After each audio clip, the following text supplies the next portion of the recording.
Al-Muddaththir, one endowed with excellent capabilities.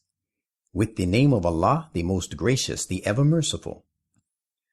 O you who have been endowed with excellent capabilities, arise with the divine message and warn, and your Lord do announce his supremacy, and purify your clothes and your heart. And idol worship, spare no pains to exterminate it, and shun all uncleanliness, and bestow no favor seeking to get more in return. And endure your trials with perseverance for the sake of your Lord. And the day the trumpet of the prophet's call to the people is sounded, that will be a day full of woe and distress for the opponents of truth, for this day will spell final defeat of disbelief. For the disbelievers it will not be easy to behold the complete triumph of truth. Leave me alone to deal with him whom I created, to whom I gave abundant wealth, and the sons that remained present with him. And I provided for him all necessary equipment. Yet he covets that I should give him more. Certainly not, for he has been a stubborn opponent to our messages. Rather, I will inflict on him an increasingly overwhelming torment. Lo, he pondered and planned. Ruin seize him. How maliciously he planned. Again, ruin seize him. How maliciously he planned. Then he looked about to give his calculations and planning another thought. Then he frowned and scowled in disdain. Then he turned back in scorn and waxed proud, and said, "This Quran is nothing but an age-long magic handed down by tradition. This is nothing but mere words of a human being. Soon I shall cast him into the hellfire." How should you realize what the hellfire is? It spares none. It leaves nothing unconsumed. It scorches the face, the skin, and the body.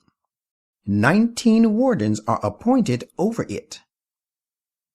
None but angels have we appointed as wardens of the hellfire. We have fixed their number in order to purify and purge the sins of those who disbelieve. The result of this is that the people of the scripture will be convinced, and those who believe will increase in faith and act with righteousness. And those who have been given the scriptures as well as the believers may both attain certainty and will not be misguided. And the people with diseased hearts and the disbelievers will say, "What does Allah mean by such an illustration?" Thus does Allah forsake him who wishes to go astray, and guides him who wishes to be guided. And none knows the number of the host of your Lord but he. And this Quran is nothing but a means for human beings to rise to eminence. Nay, I call the moon to witness, and also the night when it departs, and the dawn when it shines forth. Verily it, the fire of hell, in itself is one of the great calamities, a warning to humankind. Yet whosoever of you wants to go ahead may do so, or whoever of you wants to lag behind may do so, for warning avails only those who are really keen to be guided aright.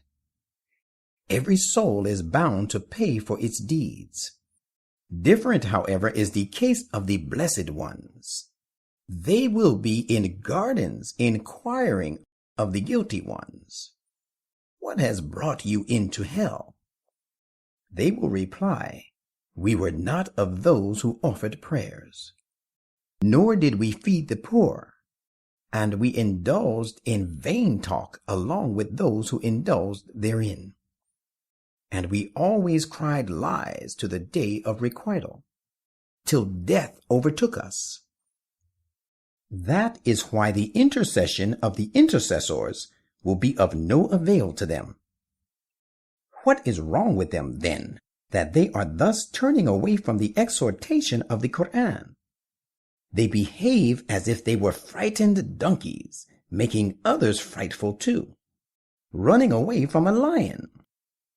The fact is that every one of them desires that he should individually be given open scripture direct from heaven. This can never be so. The fact is that they have no fear of the hereafter.